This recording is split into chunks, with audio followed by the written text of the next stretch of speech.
waxaan daawaday madaxweyne ku-xigeenada galmudug iyo jubbaland oo afka qayla furtay waxay leeyihiin xukuumadda la dhisay waa xukuumadda lagu dulmiyey beesha daarood sidaa darteedna daarood waa inuu istaagaa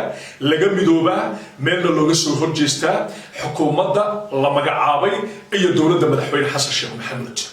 labada madaxweyne ku-xigeen ee qayla dhaantan muujinaya beel ahaan yay ka soo jeedaan xilligii uu farmaajo joogay 5 sano iyo dhowrkii bilood wixii dhacay ma ka hadli jiray maxaa dhacay oo waqtigan wax badan oo ummadda Soomaaliyeed aynan arkayn oo iyagu ay arkayaan waqtigan maxaa lagu iftiimi karaa ama maxaynu ku tilmaami karaynaa waa jawaab aan ugu talagalay laba madaxweyne ku xigeen oo maamulada Jubbaland iyo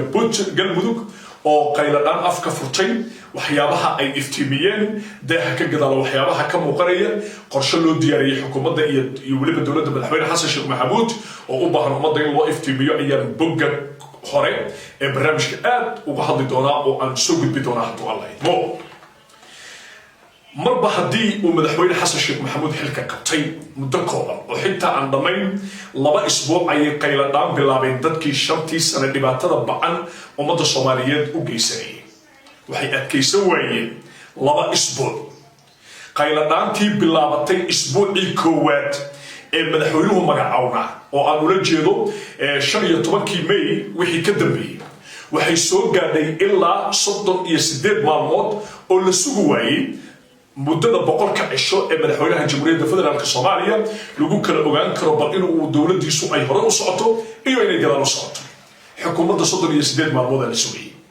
38 maalmood qayladu waa ay socotay maantana waxaad moodaa in ay bilaabatay oo xadkii ugu dambeeyay ay marayso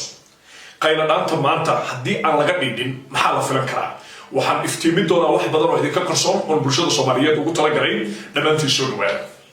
laba madaxweyne ku xigeen maamulada Galmudug iyo Jubbaland soo hadlay labada madaxweyne ku xigeen marka koowaad waa qoloba ama waa qabiilkoodu waa qabiilkee waa ilma adeeradii Maxamed Farmaajo mid waxa la yiraahdaa Maxamuud Sayid Aadan Jubbaland ayuu Axmed Madoobe ku xigaa midna waxa la yiraahdaa Ali Daahir Ciid Galmudug ayuu madaxweyne ku xigeen ka yahay wuxuu ku xigaa qoorqoor labaduba Farmaajo qaraabay waa laba nin oo mareexaan labada nin ee mareexaan ee maanta qaylada afka furtay ee dowladda madaxweyne xasan sheekh maxamuud iyo xukuumadda Xamza ku baaqaya in laga hortago oo kacdoon beeleed sameynaya 5 sano ee Farmaajo uu joogay afkoodii waxay ka daboosheen wax alla iyo wixii dhibo u dhacay waxay ka aamuseen tacadiyadii qaawana waxay ka aamuseen saami qaybsigii Farmaajo oo loo xagliyay beesha maanta iyagu ay ka dhasheen oo qof aanan mareexaan ahayn oo reer diini ahayn cid tixgelin gooniya ma siiyay marka aan tiriyo xilalka reer diini kaliya la siiyay ee laga xoogay qabaa'ilada kalena mid aan ku soo koobi karo barnaamij qorba maanta maxay yiraahdeen Maxamuud Sayid Aadan iyo Ali Daahir Ciid oo labaduba ku xigeenna u ah qoorqoor iyo waliba Axmed Madoobe waxay yiraahdeen saami qaybsigii dowladda waxa lagu dulmiyay beesha daarood waxay ku baaqeen daarood inuu ka soo horjeesto xukuumadda hadda ee la sugayo codka kalsoonida golaha shacabka inay hesho waxayna labada mas'uul ay sheegeen in Xamza iyo Xasan Sheekh Maxamuud ay wadaan arrimo lid ku ah beesha daarood hadda waa 100 maalmood oo la gaarin waayo 100 maalmood oo aan la gaarin weeyaan waxay yiraahdeen golaha wasiiradu dawaa wada hawiye waa sida Ali Ciid iyo waliba Ali Daahir Ciid iyo waliba Maxamuud Sayid Aadan ay hadalka u dhigeen waxaan rabaa marka dadka Soomaaliyeed bal qayladooda wixii keenay inaan isla eego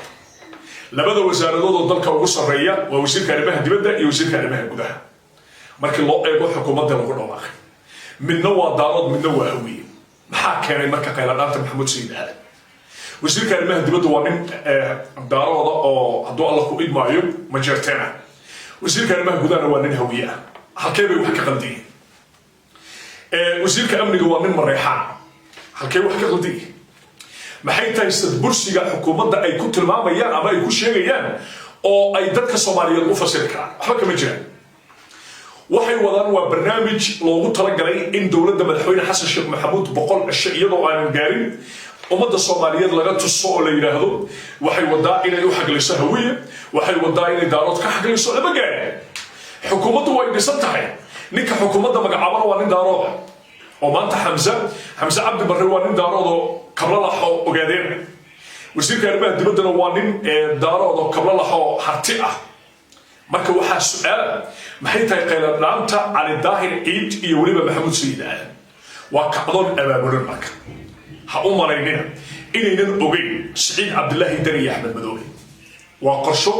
daaha ka gadaal ay kahagayaan waana qorsho ay markhaati ka wada yihiin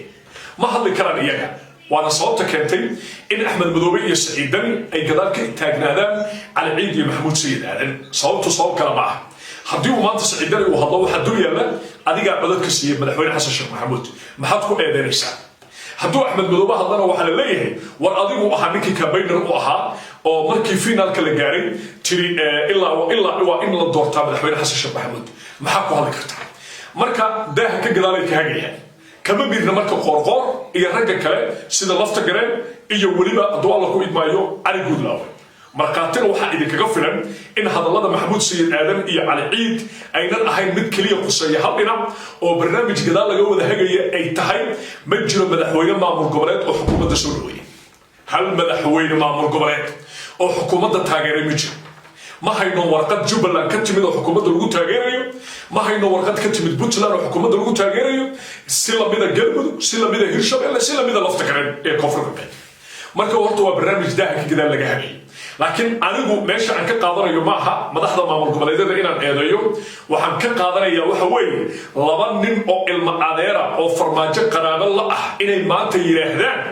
dowladdu saami qaybsigii daarood si wanaagsan uma xallin ayagoo ka aamusnaa waqtigii 5 sano uu madaxweynaha joogay waa madaxweynihii ayaga ku qaraabo ah cali daahir ciid waa bareexan maxamuud cali ugaasna waa bareexan maxamed cabdulaahi farmaajo qaraabiye maanta markay yidhaahdaan saami qaybsigii daarooda wax loo dhibay waa in lala dagaalaa wiilka hawiye iyo kan daarood oo aan ula jeedo wiilka ogaadeen iyo kan xiraab waa in lala dagaalaa haddii ay hoosta ka xariiqeen micnaheedu way iska muuqataa waana kacdoon abaabulkeedu uu gadaal ka socdo waxaan rabaa marka dadka soomaaliyeed inay laba maado ay kala fahmaan dowladnimada wasiirku ama wasiiradu ay ka kooban yihiin waa nidaam 4.5 qof sadkiisa mooyaane sad kaloo dheeriya la siiyey ma jiro wasiir laga qaaday qolo oo qolo kale la siiyeyna ma jiro hadda wasaaradda arrimaha dibadda markuu daarood ku qaato hawiye waxay qaataan wasiirka arrimaha gudaha waxyaabaha ay ku doodayaan cali ciid oo qosolle oo hadduu alla ku idmaayo iyo maxamuud sayid aadan waxaa ka mid ah wasiirka arrimaha gudaha maqaarsaar waayo annaga sooma dooran annaga ma keensan annagana mana laga tashan haddaan nahay beesha iskale kursiga haye ra-iisul wasaare xamse cabdi barre markii la magacaabayay annagana lagama tashano annaga iskale kursiga dooddu waxay ku salaysan tahay marka in dowladdan loo abuuro abaabul qabiil oo ka dhan ah habka ay wax u wato marka waxaan leeyahay madaxweynaha jamhuuriyadda iyo dhammaan taageerayaasha dowladda madaxweyne xasan sheekh maxamuud waxa ay wadaan maxamuud sayid aadan iyo cali daahir ciid waa laba arrin oo u baahan dadku inay wax badan ka ogaadaan farmaajo wuxuu sameynayay kuraasta dadka loo qaybinayo markhaatiyaad ka tihin safaaradaha aynu caalamka ku leenahay boqolkiiba in ka badan 85 madaxweynaha Soomaaliya waa madaxweynihii hore wuxuu siiyay beesha uu ka dhashay hadama reexan ka sii daaday reer diini haddaan tiriyo barnaamijka qolka ma soo koobi karo gabigood waa mareexan waa reer diini haddii la waayo de waa jafo kalo ka mid ah marka way ka aamusnaayeen cali daahir ciid sadbursigii maxamed farmaajo 5 sano uu talada dalka maamulayay ayadoo hadda aynan jirin sadbursi muuqda oo aynan maanta dadka la wadaagi karin qodob 1 qodob 2 qodob 3 waa qodobada qaldan ee daarood loogu xadgudbay maanta qayla dhan afka furteeno waxay leeyihiin annaga wasiirka arrimaha dibadda nagama tashan wasiirka ra'iisul wasaaraha nagama tashan marka taas waxayna tusinaysaa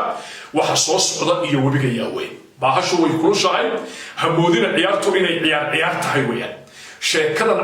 cali daahir ciid iyo loo soo dhiibay maxamuud sayid aadan waxay tusaale u tahay reerka dalka hogaaminaya maanta si fiican i dhegeysta inta kale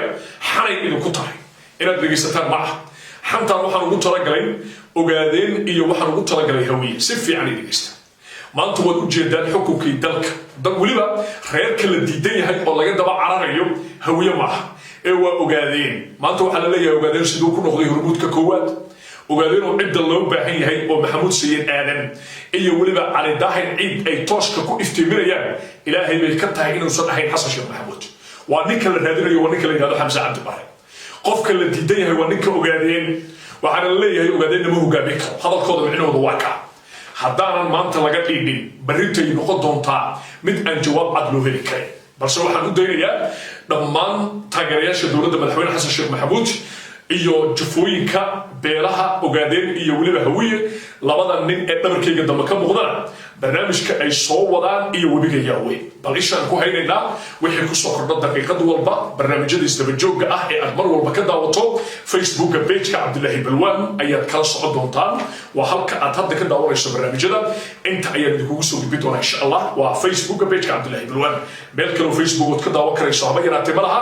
isha ku hay si aad ula socoto macluumaadyada u baahan iftiimidda oo aan doonayo dadka soomaaliyeed inay wax badan ka ogaadaan intaynu barnaamijkan mid lamida ku kulmi doono daawaday waxaan idinka codsanayaa dhammaantiin muuqaalka inaad sii sheer garaysaan